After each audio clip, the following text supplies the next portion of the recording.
जय गुरु। आ जाइए एक और संडे न्यू चैप्टर के साथ। चैप्टर नंबर 34, मेरा अमेरिका गमन। तो जी, मैं हूं Neelam Kumar, yoga trainer, breathwork coach and Kriya yoga practitioner.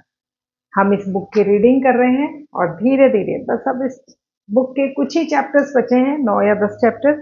तो आज हम चैप्टर नंबर 34 पे हैं। अमेरिका। निश्चय ही ये लोग अमेरिकी हैं। मेरे मन में यही विचार उठा जब मेरी अंतर्दृष्टि के सामने से पाश्चात्य चेहरों की लंबी कतार गुजरने लगी। रांची में अपने विद्यालय के भंडार गृह में कुछ धुली धूसरित पेटियों के पीछे मैं ध्यानमग्न बैठा था। बच्चों के बीच व्यस्तता के उन वर्षों में एकांत स्थान मिलना बहुत कठिन था। ध्यान में वह दृश्य चलता रहा। एक विशाल जनसमूह मेरी ओर आतुर दृष्टि से देखते हुए मेरी चेतना के मंच पर अभिनेताओं की तरह मेरे सामने से गुजर रहा था। तो ये जो बोल रहे हैं ना, मेरी नजरों के सामने से कुछ फॉरेनर्स, कुछ अमेरिकन्स जा रहे हैं, तो ये सब उसमें ध्यान में देख रहे थे। इतने में भंडार गृह का द्वार खुल गया।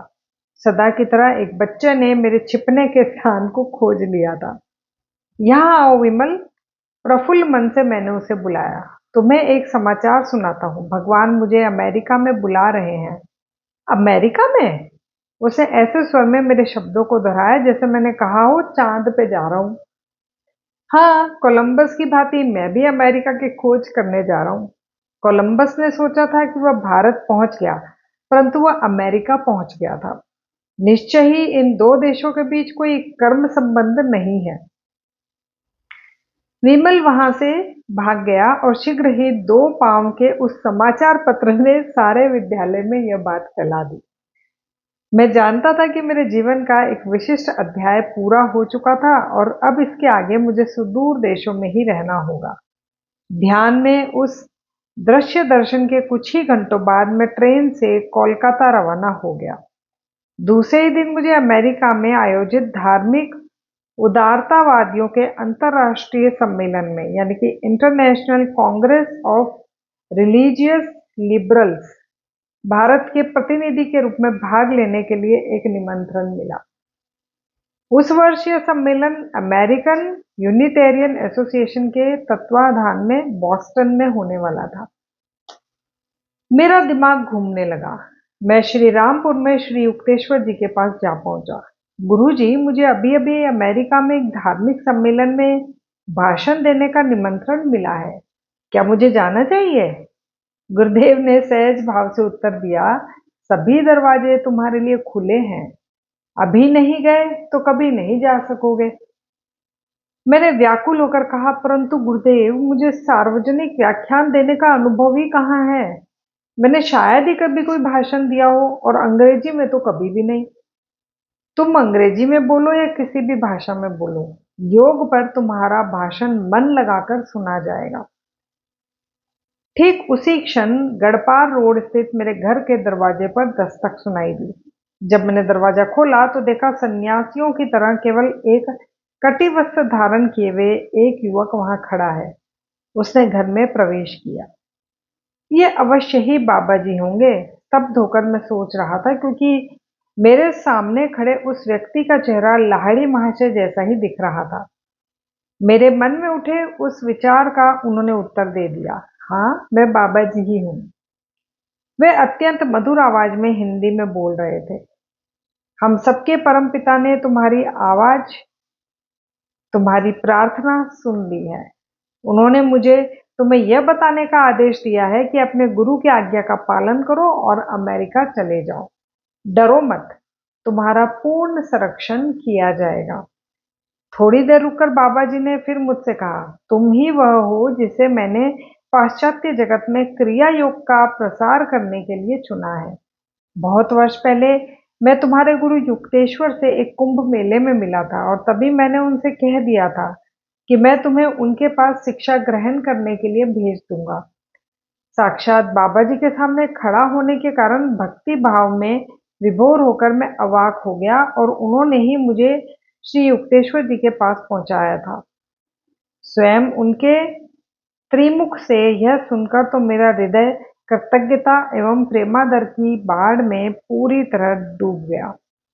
मृत्युंजय परम गुरु के चरणों में मैंने साष्टांग प्रणाम किया। उन्होंने अत्यंत प्रेम के साथ मुझे उठाया।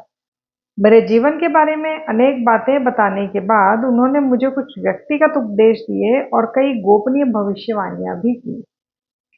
अंत में उन्होंने गंभीरता के साथ कहा, ईश्वर साक्षात्कार की वैज्ञानिक प्रणाली क्रिया योग का अंततः सब देशों में प्रसार हो जाएगा और मनुष्य को अनंत परम पिता का व्यक्तिगत इंद्रियातीत अनुभव कराने के द्वारा यह राष्ट्रों के बीच सौमनस्य सौहार्द कराने में सहायक होगा। अपनी अनंत शक्ति से युक्त दृष्टि मुझ पर डालकर अपने ब्रह्म चैतन्य की एक झांकी मुझे दिखाते हुए परम गुरु ने मुझे नई शक्ति का संचार कर दिया। परम गुरु ने मुझ में नई शक्ति का संचार कर दिया। अब यहाँ पे संस्कृत में एक दोहा है जो कि मैं नहीं पढ़ रही हूँ क्योंकि मेरी संस्कृत उतनी अच्छी नहीं है। अभी हम उसका मीनिंग पढ़ते हैं। यदि आकाश में सभी सहस्त्र सूर्य एक साथ उदित हो सकें तो उससे उत्पन्न प्रकाश भी इस महान विश्व रूप के प्रकाश के सदृश कदाचित ही हो।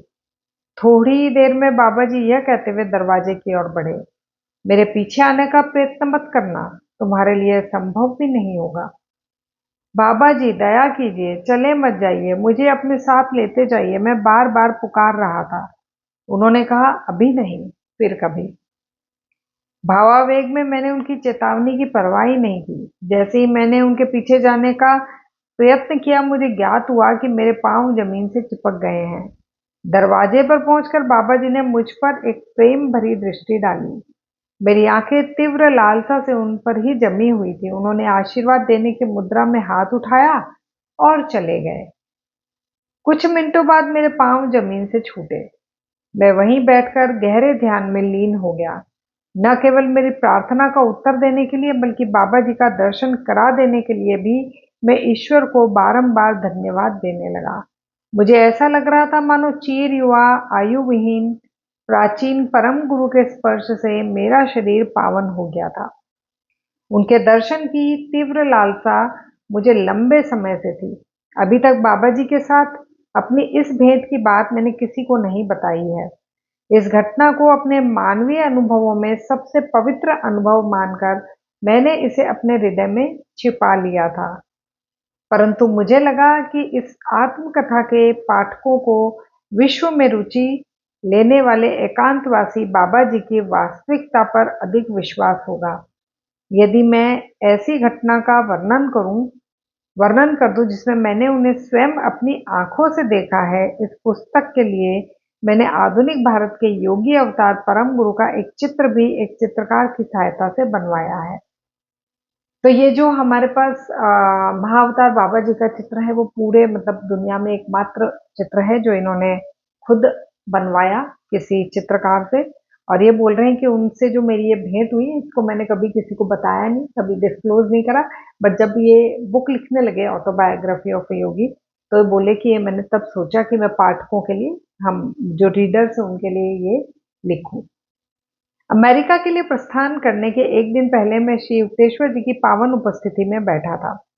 उन्होंने ज्ञान युक्त शांत स्वर में मुझसे कहा, भूल जाओ कि तुम्हारा जन्म हिंदू समाज में हुआ था, परंतु अमेरिकी लोगों के भी सारे ही तौर तरीके मत अपना लेना। अच्छा, शायद इन्होंने ये लिखा है, भूल मत जाना कि तुम्हारा जन्म हिंदू समाज में हुआ है। अमेरिकी लोगों के सारे तौर तरीके मत अपना लेना। दोनों समाजों के केवल उत्तम गुणों को सदा याद रखना। पृथ्वी पर चारों ओर विभिन्न जाति वंशों में बिखरे हुए अपने बंधुओं के सर्वश्रेष्ठ गुणों को खोजो और उन्हें आत्मसात करो। फिर उन्होंने मुझे आशीर्वाद दिया, ईश्वर की खोज करने के लिए जो भी श्रद्धा के साथ तुम्हारे पास आएंगे तुम्हारे द्वारा उनकी सहायता होकर रहेगी। जब तुम उन पर दृष्टिपात करोगे तब तुम्हारी आंखों से निस्सत्र होता आध्यात्मिक प्रवाह उनके मस्तिष्क में प्रवेश करेगा और उनकी भौतिक प्रवृत्तियों और आदतों को परिवर्तित करके उन्हें और अधिक ईश्वराभिमुख कर देगा। फिर मुस्कुराते हुए वे बोले, सच्चे जिज्ञासुओं को आकर्षित करने के मामले में तुम्हारी नियति बहुत अच्छी है। तुम जहां भी जाओगे, चाहे वो जंगल ही क्यों ना हो, तुम्हें सच्चे मित्र मिलते रहेंगे। श्री युक्तेश्वर जी के इन दोनों ही आशीर्वादों की पूर्ति भली भांति हुई है। मैं अमेरिका में अकेला ही आया, जहां मेरा एक भी मित्र नहीं था, परंतु वहां हजारों लोग मुझे मिले जो आत्मा की कालातीत शिक्षाओं को ग्रहण करने के लिए तैयार बैठे थे।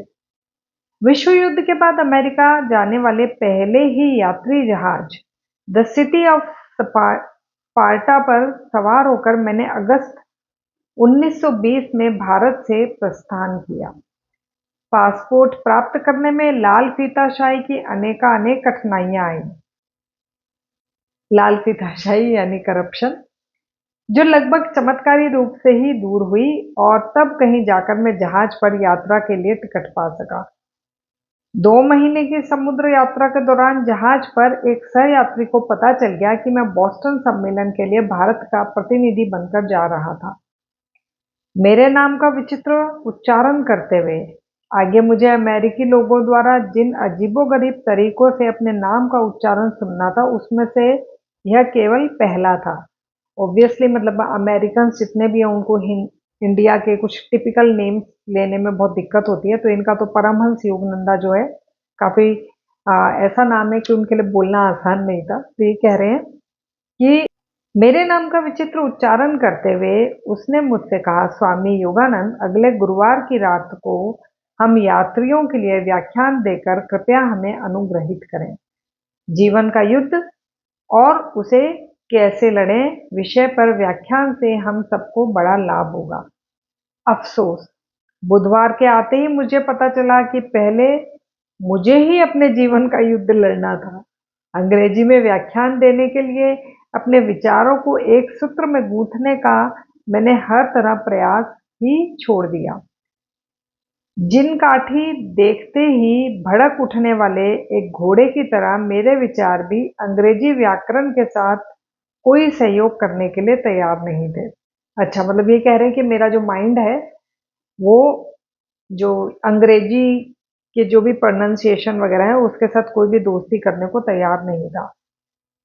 पर गुरुदेव के पिछले आश्वासनों पर पूर्ण विश्वास रखते हुए मैं गुरुवार को जहाज के सैलून में अपने श्रोताओं के सामने जाकर खड़ा हो गया। मेरे मुंह से एक भी शब्द नहीं निकला। वहां उपस्थित लोगों के सामने मैं अवाक बनकर खड़ा रहा। मेरी सहनशीलता का यह युद्ध लगभग 10 मिनट तक चलता रहा। उसके बाद श्रोताओं को मेरी परिस्थिति का आकलन हो गया और वे हंसने लगे। अब ये इन्होंने क्या करा कि एक जो नाई की जो सैलून है, मतलब उसमें जाके ये खड़े हो गए और इन्होंने सोचा कि यहाँ पे बहुत लोग होते हैं तो मैं कोशिश करता हूँ बोलने की। लेकिन 10 मिनट तक खड़े रहे और फिर जब लोगों को पता चला कि ये बस खड़े हैं, कुछ बोल ही नहीं रहे, तो लोग इन पे हंसने लगे। उस क्षण की परिस्थिति मेरे लिए तो हंसने लायक नहीं थी। क्षुब्ध होकर मैं मन ही मन गुरुदेव से प्रार्थना करने लगा, तुम बोल सकते हो, बोलो। उनकी आवाज तत्क्षण मेरी चेतना में गूंजी। उसी समय उसी के साथ मेरे विचारों ने तुरंत ही अंग्रेजी भाषा के साथ दोस्ती कर ली। 45 मिनट तक व्याख्यान चलता रहा और अंत तक श्रोतागण तन्मय होकर सुनते रहे। इस व्याख्यान के कारण अमेरिका में विभिन्न संस्थाओं के समक्ष बाद में व्याख्यान देने के लिए कई निमंत्रण मुझे उसी समय मिल गए। बाद में प्रयास करने पर भी उस व्याख्यान में मैंने जो कुछ भी कहा था उसमें से एक भी शब्द मुझे याद ही नहीं आ रहा था। सावधानी पूर्वक जब मैंने यात्रियों से पूछताछ की तो अनेक लोगों से मुझे इतना ही पता चला कि आपने शुद्ध और सही अंग्रेजी में अत्यंत प्रेरणास्पद व्याख्यान दिया। यह आनंददायक उत्तर सुनकर मैंने समय पर सहायता करने के लिए विनम्रता पूर्वक अपने गुरुदेव का धन्यवाद किया और इसके बाद भी देश काल की सीमाओं को ध्वस्त कर वे सदा ही मेरे साथ हैं। शेष समुद्र यात्रा के दौरान कभी-कभी बोस्टन सम्मेलन में अंग्रेजी व्याख्यान की अग्नि परीक्षा के विचार से मेरे मन में शूल उठता था। मैं व्याकुल होकर प्रार्थना करता, करुणा सागर प्रभु, आप ही मेरी एकमात्र प्रेरणा बनने की कृपा कीजिए। द सिटी ऑफ स्पार्टा सितंबर के उत्तरार्ध में बोस्टन के बंदरगाह में खड़ा हो गया। 6 अक्टूबर 1920 को मैंने धर्म सम्मेलन में जाकर अमेरिका में अपना पहला व्याख्यान दिया। व्याख्यान का अच्छा स्वागत हुआ। मैंने राहत की सांस ली। अमेरिकन यूनिटेरियन एसोसिएशन के विशाल हृदय सचिव ने सम्मेलन पर प्रकाशित एक विवरण में अपना मत इस प्रकार व्यक्त किया। रांची के ब्रह्मचर्य आश्रम से आए प्रतिनिधि स्वामी योगानंद ने अपनी संस्था की ओर से सम्मेलन का अभिनंदन किया। धारा प्रवाह अंग्रेजी में ओजस्वी व्याख्यान के साथ उन्होंने धर्म विज्ञान पर दार्शनिक स्वरूप का व्याख्यान दिया, जिसे बड़े स्तर पर वितरित करने के लिए एक पत्रक के रूप में छाप दिया गया है। अपने व्याख्यान में उन्होंने कहा कि धर्म सार्वभौमिक बनाया जा सकता है और सबको उसका अनुसरण करने एवं उसका पालन करने के लिए कहा जा सकता है। पिताजी ने जो बड़ी रकम का चेक दिया था, उसके कारण सम्मेलन के समाप्त हो जाने के बाद भी अमेरिका में रहना मेरे लिए संभव हो गया। अत्यंत साधारण परिस्थितियों में रहते हुए बॉस्टन में 3 वर्ष सुखपूर्वक बीत गए। इस दौरान मैंने सार्वजनिक व्याख्यान दिए, शिक्षा वर्ग चलाए और सॉन्ग ऑफ द सील यानी आत्मा के गीत नामक एक काव्य पुस्तक भी लिखी, जिसकी प्रस्तावना सिटी ऑफ न्यूयॉर्क कॉलेज के president doctor Frederick B Robinson ने लिखी है। 1924 में मैंने पूरे अमेरिका महाद्वीप की यात्रा शुरू की और प्रमुख शहरों में हजारों लोगों के समक्ष व्याख्यान दिए।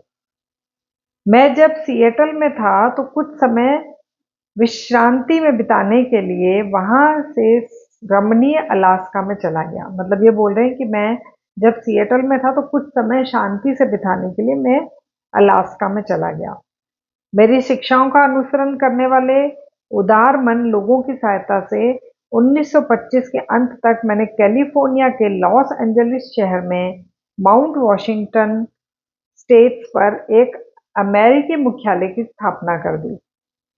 यह वही भवन है जो मैंने अनेक वर्ष पहले कश्मीर में अपने अंतर्दर्शन में देखा था। हमने पहले एक चैप्टर में पढ़ा था ना, जब ये युक्तेश्वर जी के साथ बैठे थे क्लास में, तो युक्तेश्वर जी ने इनको बोला था कि तुम कहाँ घूम रहे हो, वो कई सालों बाद तुम भवन बनाओगे, अभी तो तुम यहाँ आ जाओ। तो ये कह रहे हैं कि कई सालों पहले मैंने मन में इस भवन की कल्पना करी थी और अब ये भवन तैयार है। यहाँ दूर अमेरिका में चल रही अपनी गतिविधियों की फोटो मैंने जल्दी ही श्री युक्तेश्वर जी को भेज दी। उन्होंने एक पोस्टकार्ड पर बंगाली में उत्तर भेजा, जिसका अनुवाद मैं यहाँ पर दे रहा हूँ। मेरे हृदय के दुलारे हे योगानंद, तुम्हारे विद्यालय और छात्रों की फोटो देखकर मेरे मन में कितना आनंद आया है, इसका मैं शब्दों में वर्णन नहीं कर सकता। विभिन्न शहरों के तुम्हारे योग विद्यार्थियों को देखकर मैं आनंद से पिघल रहा हूँ। प्रतिज्ञापन। प्रतिज्ञापन रोग निवारक, स्पंदन, संप्रेषण तथा देवी रोग मुक्ति की प्रार्थनाएं आदि तुम्हारी पद्धतियों के बारे में मैं सुनकर तुम्हें हृदय से धन्यवाद दिए बिना नहीं रह सकता। माउंट, ये जो इन्होंने ये सारी चीजें बोली ना, प्रतिज्ञापन, रोग निवारक, स्पंदन, संप्रेषण, मतलब ये आरोग्यकारी विधियां, ये सब क्या है, ये जब आप इनकी प्रैक्टिसेस से जुड़ेंगे, जब आप इस संस्थान से जुड़ेंगे तो ये सारी प्रैक्टिसेस कराई जाती हैं। ठीक है, तो हमें तो पता चल रहा है कि प्रतिज्ञापन क्या चीज है और ये सब। माउंट वॉशिंगटन स्टेट्स का मुख्य द्वार पहाड़ी पर ऊपर जाता सर्पिल रास्ता और पहाड़ी के नीचे फैले हुए सुंदर दृश्य को देखकर यह सभी कुछ आंखों से देखने की इच्छा मन में पैदा होती है। यहाँ सब ठीक चल रहा है। ईश्वर की कृपा से तुम सदा परमानंद में रहो। तो ये जो उनके गुरु हैं, उन्होंने उनको जो इन्होंने फोटोग्राफ्स भेजी थी उसके रिटर्न में ये उन्होंने एक लेटर लिखा है। तो यहीं पे हमारा ये चैप्टर खत्म होता है। नेक्स्ट चैप्टर के लिए अगले संडे को तैयार रहिएगा।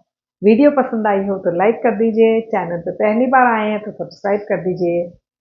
जय गुरु।